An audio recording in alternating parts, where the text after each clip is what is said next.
Statesman Nation. We're here with Coach Todd Hafner as we preview Week 9 of the 2017 season. We have Benedictine coming in, ESPN3 game, all of the fun, and it's going to be cold. It's going to be football weather. It's finally. football weather, Yes. finally, exactly. Yeah. All right, Coach. Well, let's recap. Let's go back to last Saturday. Peru State, kind of a situation of tale of two halves. Yeah. Basically. Well, no question, and I thought we really played well in the first half. We caused some turnovers. We turned them over on the first drive, and then 5 plays later we turned it right back over. Right. But for the most part, that half we really played well. We played with a lot of energy. We played with a lot of enthusiasm. Went into halftime and felt really good about what was going on, what we were doing. Obviously, our defense was huge, and we were able to get points on the board, and so we didn't really feel like we needed to change much at halftime, and we really didn't, other than the fact that we just didn't score more points. And so, it was one of those things there in the fourth quarter. We made a play call to try and end the game, and it ended up backfiring on us and really put us behind the 8 ball, to be honest with you. And they go down and score, and we have 2 minutes left. We don't do anything, and then the defense makes a huge play. I mean, that guy just falls down after he gets first down. Game's over, game's but over. He keeps going. Right, and we punch it out. We get it down to the 35, Yeah. and then unfortunately that's where it stalled. So it's just one of those things. You have to learn from it. You have to. There were a lot of lessons. I mean, our 2-minute offense at the end. The first down, if it's not wide open, just run it or throw it away, and those are things that with a young quarterback, in his first year starting, those are the lessons you have to learn. And hopefully, if the situation arises this week, we learn from it, and it turns out different for us this time. Definitely. All right, previewing here for tomorrow, Benedictine.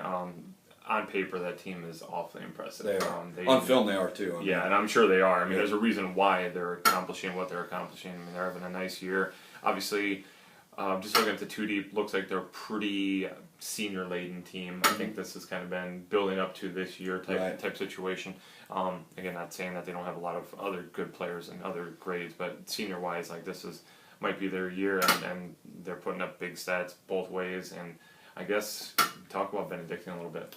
Well, I mean, you kind of summed it up. Yeah. They're really good. They do a lot of good things on both sides of the ball. Offensively, their running back is one of the best in the country.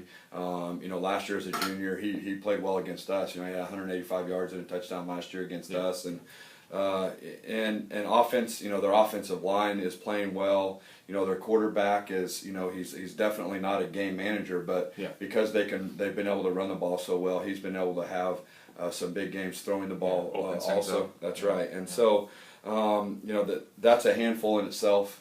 Fortunately, our defense is pretty good, to say the least. Right. And so I think it's if you look at it, I think it's going to come down to our offense versus their defense. And on paper, they're going to win.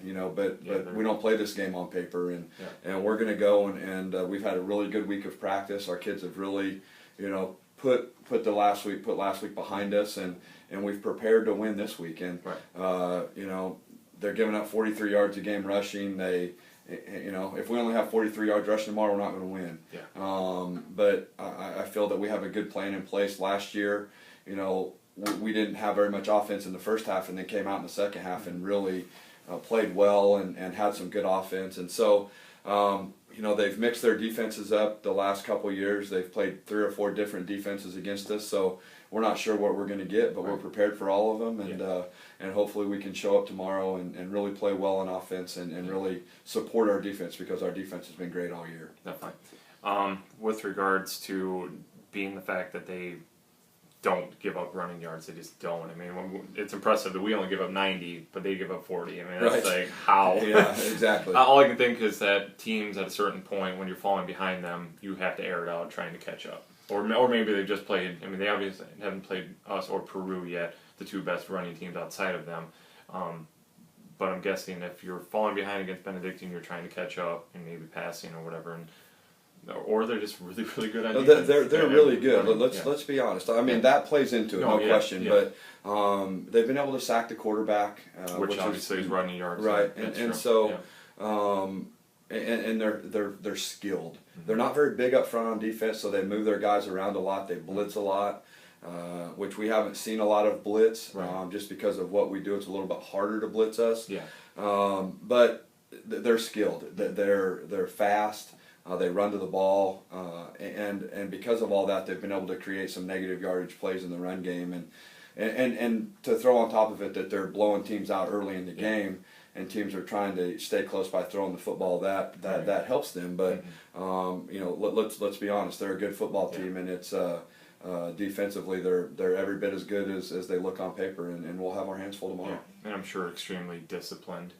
No just question. Don't make mistakes. They don't miss tackles. I mean, if there's a chance for a 7-yard play, they're going to stop them at 3. Well, and that's the thing with playing with older players is they're stronger. They know the defense better. They know where to fit. They know where to play, and because they're all of those things, they don't miss tackles, and that's a huge key. You look at some of the teams around the league that are younger, they tend to miss more tackles, and a lot of it has to do with just overall strength. Right. And so they're older, they have that, and again, I'm going to go back to, we feel good about where we're at, but we're going to have to block them, and we're going to have to be in the right spot, or they're going to do the same thing to us they've done to everybody else. Yeah, definitely. I guess the bigger picture thing here, the elephant in the room, you guys are basically in playoff mode now. Right. At best situation. I mean, it comes down to, still, you beat 2 top 15 teams, all of a sudden things really change. And you're 8-3, which is right there on the cusp. You could possibly get a playoff spot, but you coming off of going into the postseason, potential postseason, with wins against number 12 and number 6 right now. I guess how are you motivating the guys? Are they able to motivate themselves, knowing the year's kind of in flux right now? I mean, you don't really know. You can still play for a conference title. Playoffs are probably on the outside looking in, but again, if 2 huge wins could change things. The Raiders could change their mind real quick. Let's be honest. If this week is a big week, we need to go play well this week. We need to put one together. I looked at our 2 deep the other day when I sent it to you, and we don't have a senior starting on offense right now. And we only have 3 starting on defense right now. Yeah. And so this team, we're playing for each other at this point. Yeah. We're playing to extend those few seniors that we have, to extend their careers as long as we can. And if we go out and play well tomorrow, we feel very confident that we can win the game. Yeah. And looking forward, the only thing that we can control is us. Yeah. We can't control how the Raiders are going to see it. We can't control how everything falls, but we can't control how we play. Yeah. And we're going to go try and play as good as we can this week. We're going to play hard. Our kids are always going to play hard. Yeah. And if we can get a win this week, and we'll go try and win another one next week, and then try and win the last one, and see where it falls. But that's the only chance that we have, is to win out. Yeah. But we can't win out if we don't win this week, and that's what we've kind of told the kids, and they've bought into that, and we're going to be ready to go. Yeah, and at the very, very least, you can say, hey, we're going to mess up. Yeah, we're going to mess up their world. That's right. At the very least, you can say, right. you know what, they're trying to make the playoffs too, and if we can't, might as well make sure they don't either. That's right. So That's right. There's a lot to play for. These guys are going to play with a ton of pride. I don't doubt that at all. They're not. Well, we have great kids. They're not just going to pack it in and say, you know what. Nope. Look, I promise you that won't happen. Yeah, I promise you that for won't sure. happen. So. Well, finally, keys to success on Saturday. Again, it's going to be cold. It's going to be cold for both teams. It's an earlier start, 11 o'clock, but I don't think this is anything that you guys aren't ready for. Yeah. And obviously ESPN, you just played on ESPN last week, so that's old hat. Yeah, I mean,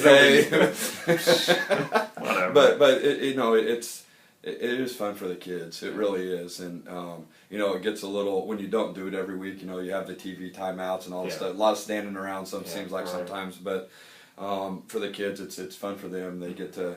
Their parents get to watch him on ESPN and things like that, and that's a lot of fun for them.